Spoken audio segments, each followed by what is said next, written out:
And finally, over the last couple of days, we've spent quite a number of time actually looking at the unholy quintet when it comes to Chris Chan, which includes A-logs, weens, enablers. I'm sure there's probably at least another one thrown in there somewhere. A-logs or A-loggers, if you will. And now we move on to an article that's only recently been added called Carpetbaggers.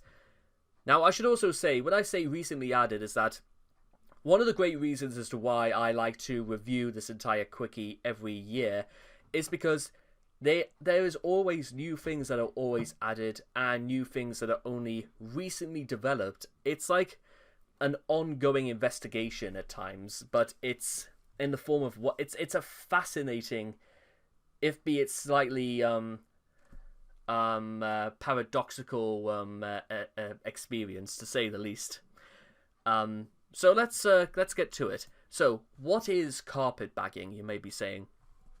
Well, carpetbaggers are people who exploit Chris's own infamy for personal gain, typically for money. Trolls of years past sometimes acted this out in order to rile up Chris, such as Liquid Chris, Jimmy Hill, and Jeff Uzo, though this was all part of their act, and no attempts at making a business out of it actually occurred. Several Chris orbiters in the late 2010s and 2020s have actually done so for business purposes. In a few cases, carpetbaggers have sought out Chris to collaborate with him. And there's quite a bit we have to get through here, but let's just get to it. Types of carpetbaggers. Financial exploiters, which are people who profit off of Chris's monetary ability. Clout chasers. These are people who exploit Chris's infamy for personal gain, usually by creating, propagating, or being actively involved in the drama, in order to receive attention to promote their platform. In many cases, this involves creating rumours or actively involving themselves in Chris's life when being associated with him causes an outrage. Examples. Financial exploiters. Dylan Thomas. Dylan Thomas is a YouTuber who formerly covered Chris. On the 2nd of February 2020, he began selling a Sonichu and Rosechu Valentine's Day shirt on Teespring, featuring art from his girlfriend Taylor had drawn of Sonichu and Rosechu. When Dylan promoted the shirt on Twitter, Chris replied expressing interest in one of them. In the wake of the affair with his mother, Chris was arrested at Regency Inn, Richmond, Virginia, while wearing the shirt. Dylan decided to further capitalize on this by relisting the shirt on Redbubble with the title Chris Chan Arrest Shirt. Gino Samuel.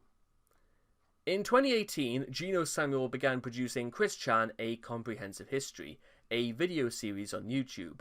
When Gino submitted his YouTube channel for monetization review, YouTube instead terminated his account over the clips of bullying within the series.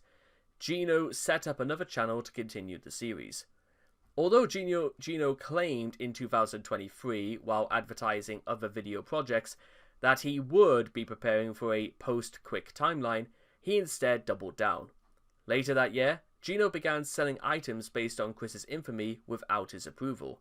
These included knockoff Sonichu medallions and a shirt with "Want Woman" printed on it, a reference to Chris's infamous outfit at Fridays After 5. Gino did not compensate Chris over using his Sonichu character.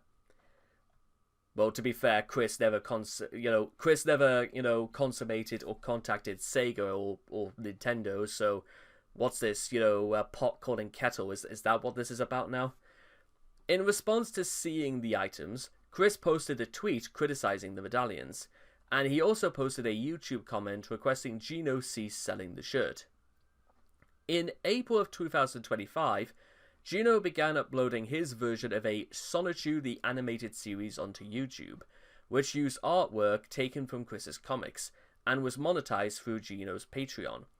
In response, and by the way, yes, this is something we have never talked about, but something that's actually quite fascinating in its perplexity, Chris filed a copyright claim to YouTube over the intro and 2 episodes so far, which use Sonichu Issue 0.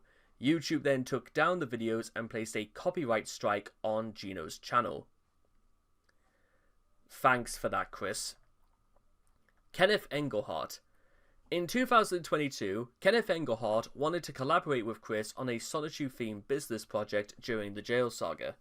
Kenneth envisioned it as an extended universe of Sonichu.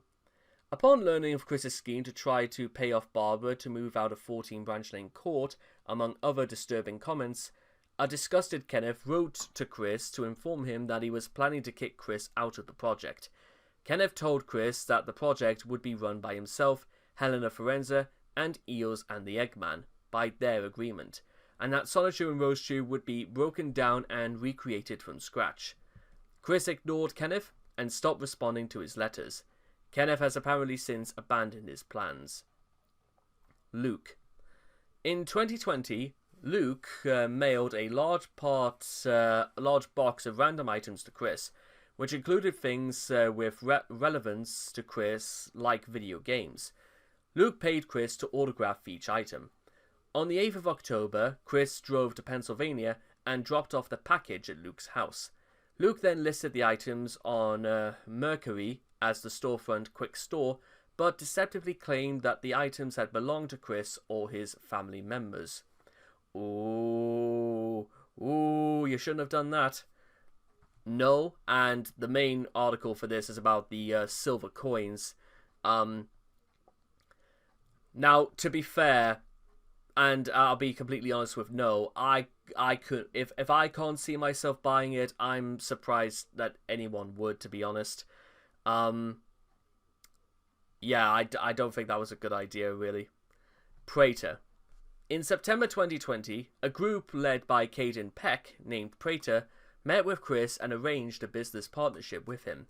Prater's first item put up for sale on the group's shop official Quickmart was a Sonichu-style medallion.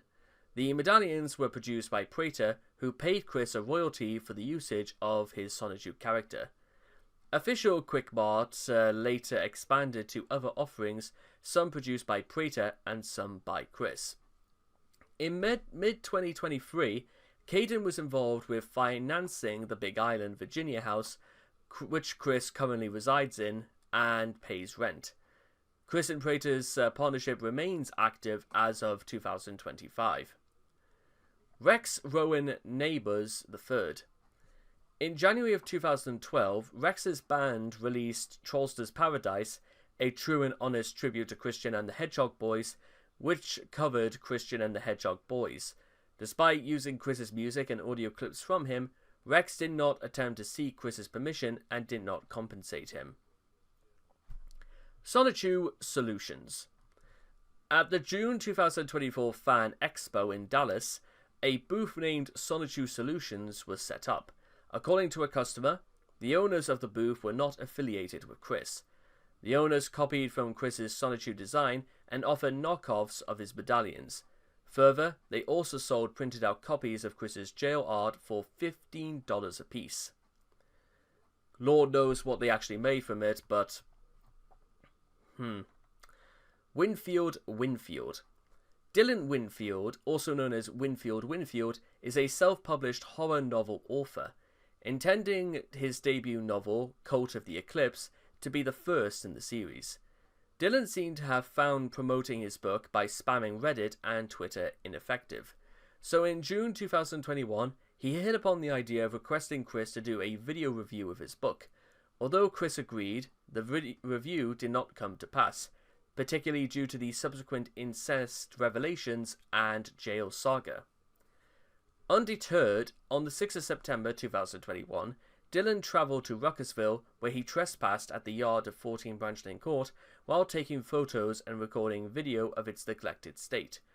During his video commentary, he advertised his book.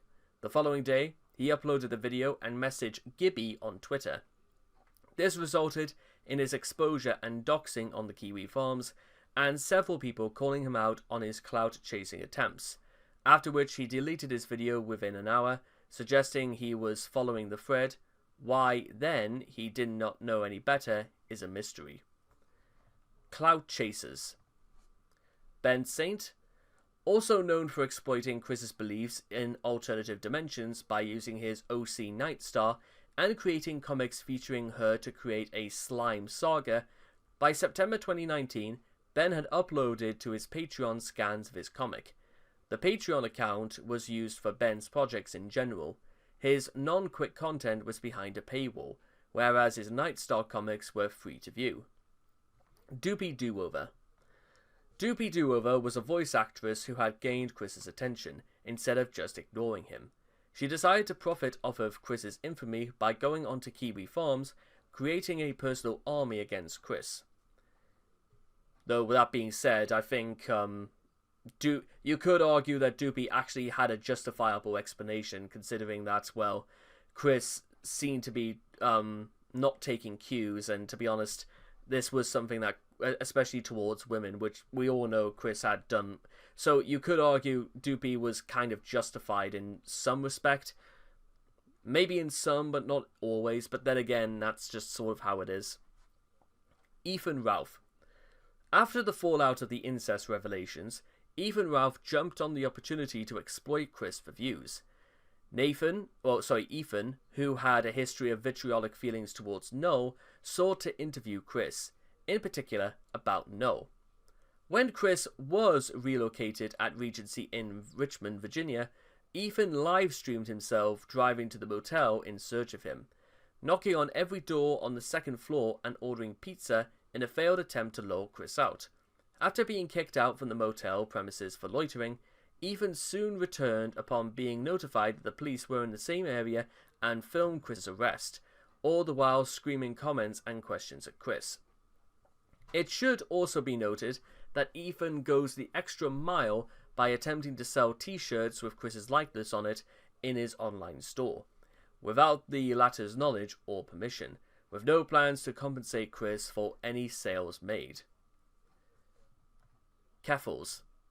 Keffels, after getting involved in a large-scale drama with Kiwi Farms, had decided to interact with Chris by being in an interview with him. She also had created a Patreon tier with a Chris Street tax, offering to release the unedited interview for a few $1,000s. Meanwhile, MKR Night V, Nort, and Spooky Bones. Hurtful truth levels, definitely not being served by disrespecting me, by ignoring me like I'm a nobody. I'm not a nobody. Spooky, after a quickie jerk cop was concerned about Hurtful's well-being.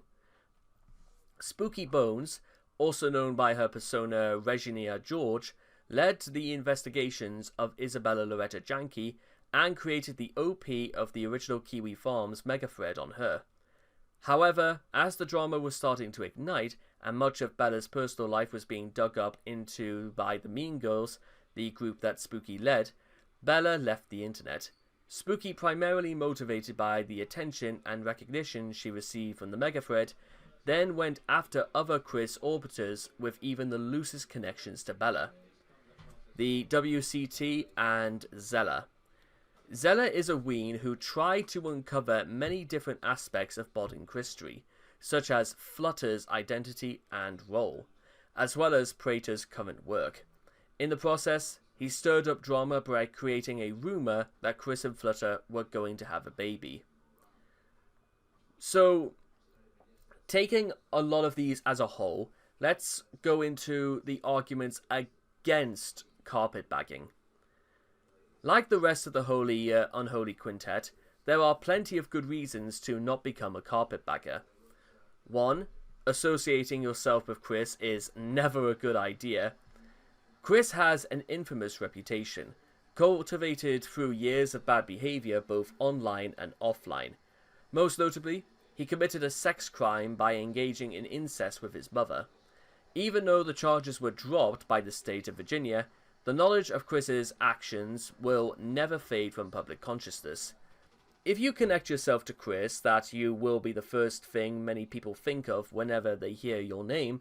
Having your name attached to Christery is a terrible idea by itself.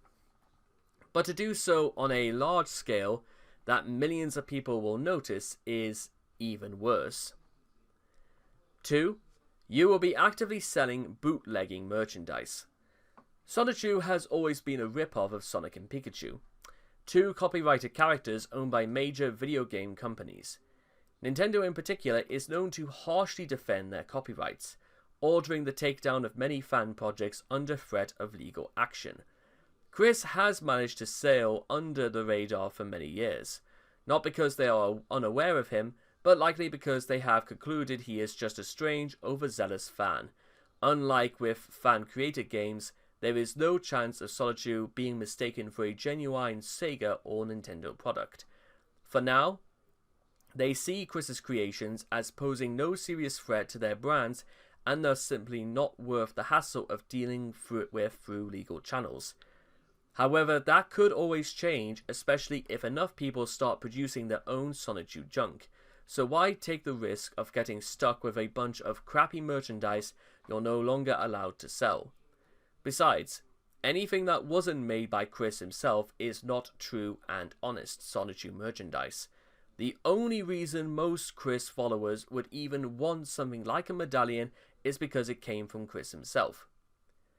Chris himself has already filed a copyright removal request against Geno Samuel's YouTube channel over his Sonichu the Animated Series, which used Chris's artwork, resulting in the videos being taken down and Geno's channel receiving a copyright strike. However, I do see it quite bizarre that Chris would do it when it comes to the animated series and not down to any of the other instances where Geno has talked about the comics. Technically, you will be leeching money from Chris. As sad as it is, Chris's Etsy store is probably the closest he can ever get to earning income on his own. By making and selling unofficial Sonichu merchandise, you're depriving Chris of some of that money, and thus making it harder for him to do what people have always told him he should do: earn a living for himself and stop leeching off government programs. The negative attention you receive makes it not worth it. Historically, Chris has always attracted the worst kinds of people, and that negative attention extends to anyone who becomes even tangentially involved with him. Geno's documentary series is beloved by many Christorians, and even he received plenty of harsh criticism when he began selling his own line of Sonichu medallions and other Chris merchandise. Should Chris ever mention you, it could lead to you getting doxxed by Weens. You face being posted on the Quickie for everyone to see, possibly even a Kiwi Farms thread. There are far better ways to eke out a few extra dollars online which don't involve painting a Chris-shaped target on yourself. And finally, you risking effing up the public understanding of Christery. By profiting off of Chris's story without giving a care about accuracy, and profiteering off of what sounds nice, you risk creating mass confusion amongst the Quickosphere.